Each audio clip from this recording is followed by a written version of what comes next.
Витаю, дороженькие, с вами Ян Калка, и на обзоре бельгийское пиво Гринберген. Сварено пиво во Франции, принадлежит Кроненбургу, которое в свою очередь принадлежит Карлсберг Групп.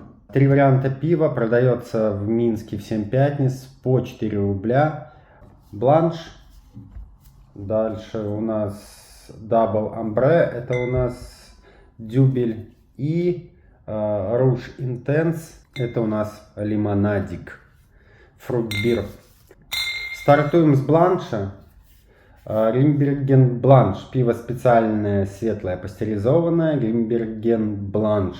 В составе вода, солод, ячменный сироп, глюкозный солод, пшеничный ароматизатор, натуральный ароматизатор, карамель, хмелепродукты, содержит глютен.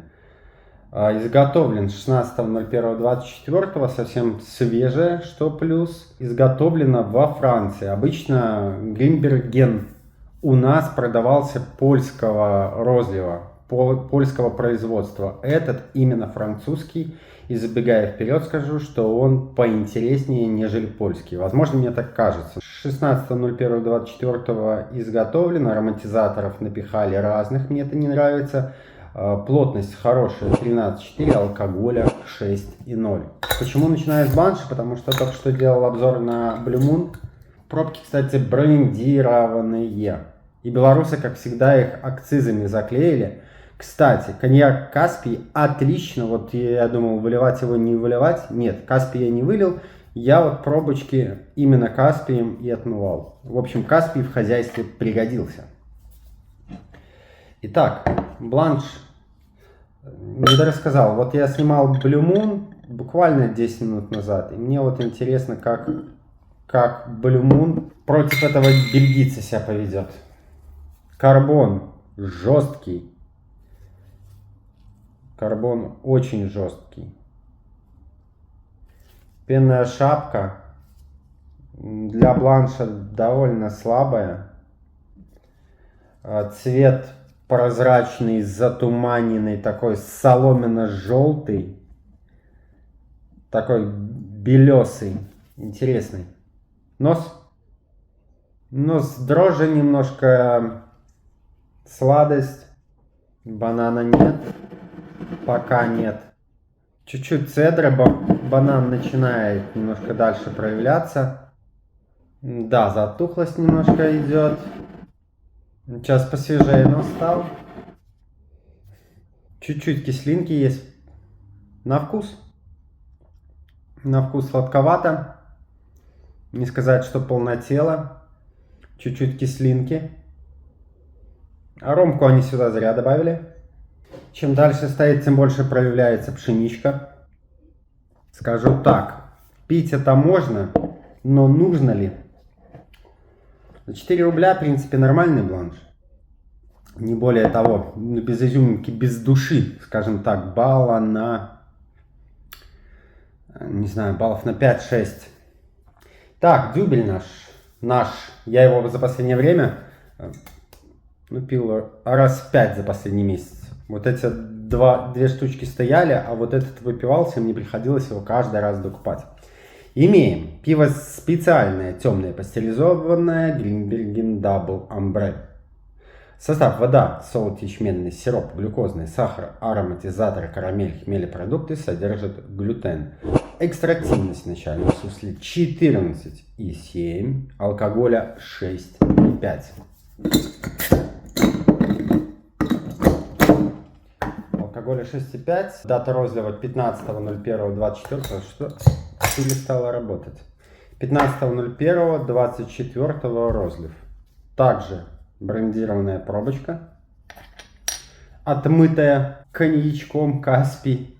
Не знаю, что они отправили в Беларусь, херню помню. Кстати, Дербент скоро тоже куплю. Я не думаю, что что-то другое. Итак, здесь имеем каштановый, темно-каштановый цвет, коричневую, среднезернистую пенную шапку. Карбонизация не сильная, я бы сказал, даже более плюс-минус умеренная. Даже, наверное, слабая карбонизация, вот так. Пиво красивое. Нос, карамель, чуть-чуть жжёночки, чуть-чуть кофейку. На вкус? На вкус сладковато, солодово, полнотело. Послевкусие чуть-чуть кофейка, капелька горчинки, сладость обратно же карамельная. Алкоголя не слышно, сварено чисто. Учитесь варить у бельгийцев. 6,5 алкоголя вообще нет. Ни в носу, ни в аромате. Да, вот сейчас шоколадные тона больше проявляются. Орех, шоколад, чуть-чуть кофе. Плотно. В 10 часов ночи? Серьезно? Вроде успокоился. Кофе, орешки, солод, забаланшено. Все очень хорошо. Это баллов 8, возможно даже 9, с учетом того, что он стоит всего лишь 3,99. Это самый дешевый дюбель, который есть в Беларуси. Скорее всего, и в России, если есть. И очень вкусный. То есть, не сказать, что вау там, но хороший, классный дюбель. За эти деньги у каких-нибудь крафтовиков это будет стоить в 3 раза дороже. Да, очень хорошо. Так, и наш фрутбир. Пиво специальное, светлое, пастеризованное, Grimbergen Rouge Intense. Состав: вода, солод, ячменный, сироп глюкозный, сокосодержащая основа, концентрат сока бузины. Привет, плодово-выгодные вина, сахарный сироп, ароматизатор натуральный, регулятор кислотности, кислота лимонная, концентрат сока черной смородины, концентрат сока малины, экстракт солода, сахар, солод пшеничный, ароматизатор натуральный, регулятор кислотности, лимонная кислота, солодовый экстракт, хмеля, продукты, алкоголя 5,0, экстрактивность в начальном сусле за счет сиропа глюкозного явно 14,0, изготовлено 01.09.2023 год на год. Это пипец. Крышка также брендированная. Красненькая. Каспий хорошо сделал и здесь дела. Отмыл белорусскую акцизку. Ну, здесь мы видим сразу же по цвету. Это не Крик, естественно, это конкурент гаражей. В носу вишенка-малинка. Карбонизация, кстати, в этом варианте не сильная средняя карбонизация. Чуть с красным оттенком пенка. Красивое темно-рубиновое тело. Пиво в целом красивое. Нос, несмотря на ароматизаторы, не сильно интенсивный, довольно скрытый. Сейчас еще немножко его погоняем. Чуть-чуть раскрывается вот аромка, да, когда его погоняется. И даже, кстати, цвет немножко пены изменился. Такую фиолетовую сторону, если вы видите. Да, более ярко зазвучала вишня. Ну, ничего плохого нет. Вкус также пустенько, сравнительно для 14,0. Сладенько. Хмеля нет, естественно. Сладенький бабушкин компотик. Ничего плохого в нем нет. Но и ничего хорошего в нем нет. Возможно, летом, охлажденным, кто любит, лучше Крик, наверное, взять все-таки. Нормальный. Потому что, если не читать состав, здесь все круто. Но если почитаешь состав, сколько здесь ароматизаторов и прочего. Хотя, повторюсь, по носу здесь не скажешь, что ароматизаторы. Здесь довольно все сковано, с учетом того, что это комнатная температура. Да, здесь не выпирает аромка. То есть химозой здесь не тянет, здесь все грамотно сделано. Ну да, баллов 4-5, наверное 5. Итого, имеем якобы монашеское пиво, по факту, естественно, принадлежащее гигантам. Бланш, я бы не сказал, что это крутой бланш, с учетом того, что они еще напихали туда аромок и прочий фигни. Да, ароматизатор, карамель.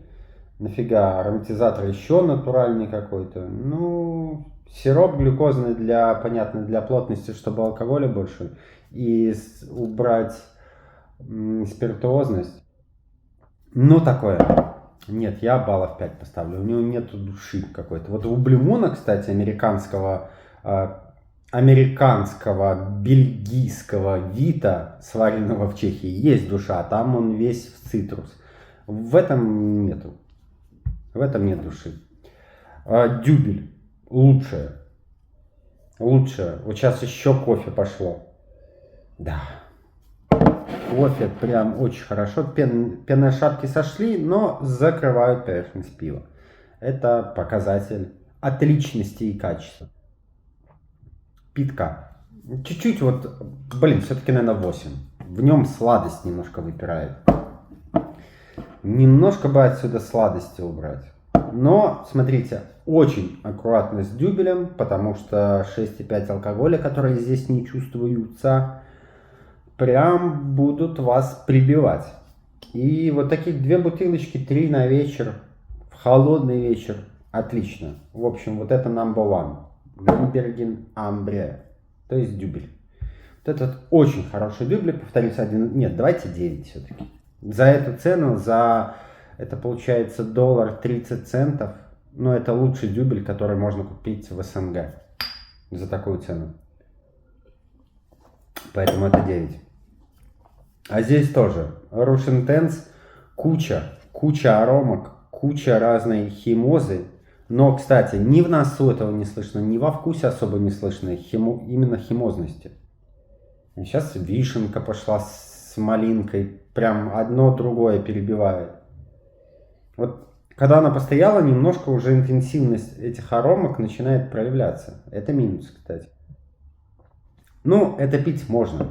Это баллов 5, даже может 4. Нет, 5, наверное. Это заменитель гаража. Чем он лучше гаража, наверное, особо ничем. Итого имеем 5, 8, 9, 5. Покупать это пиво? Да, покупать. Можно покупать? Можно. Смотря за какую стоимость. Если вы будете покупать его, как я, по $1.20, $1.30, это пиво все можно брать. В первую очередь, дюбель.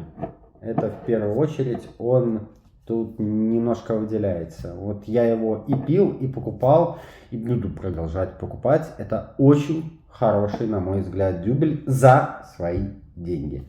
Эти ларики можно заменить другими вариантами пива от других марок спокойненько. Всем пока, подписывайтесь на канал, ставьте лайкосы. С вами был Ян Калка, до новых обзоров. ББ, пейте хорошее пиво.